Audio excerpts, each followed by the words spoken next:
seriously deficient and extremely troublesome. That's how Special Counsel John Durham described the FBI's investigation into charges of Russian collusion with the Trump campaign in the 2016 election. Well, the report, 4 years in the making, was finally made public yesterday.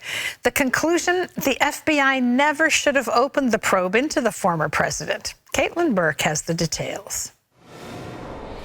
Special Counsel John Durham's report claims the FBI rushed into its investigation of former President Trump over allegations of collusion with Russia in the 2016 campaign, and that it ignored its own principles of objectivity and integrity, resulting in serious damage to the Bureau's reputation.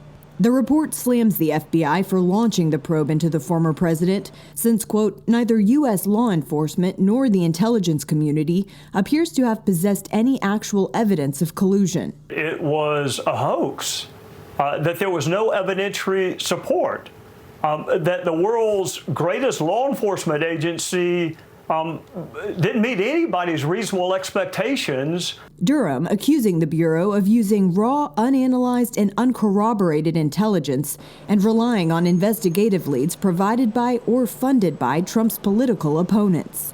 In response to the report, the FBI pointing to changes made back in 2019 by Director Christopher Wray, stating if those reforms had been in place in 2016, the missteps identified in the report could have been prevented.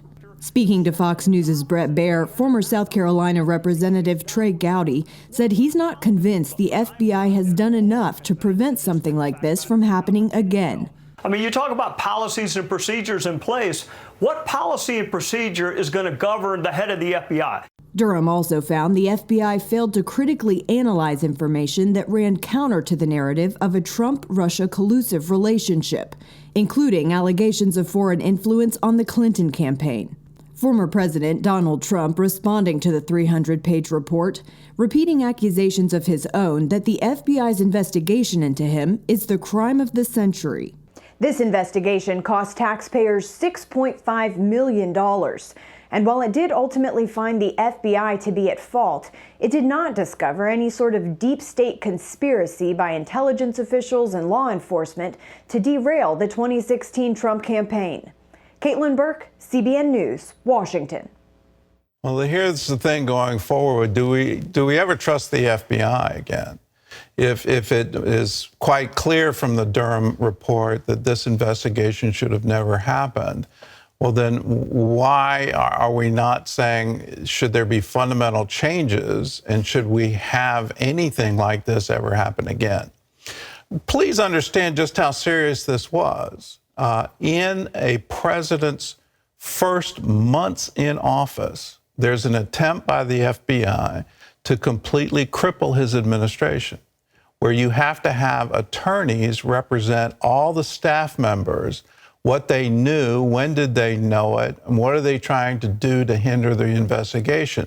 Because the charge was collusion, but what they were really doing behind the scenes was trying to set him up for an obstruction of justice claim. That was clear throughout that 2-year period. They were trying to hang him on that, as opposed to, well, we know there wasn't collusion, and we knew it at the point in time when we started the investigation. That's the amazing thing to me, is that why is the FBI allowed to get away with this? And there seems to be absolutely no penalty for anybody involved.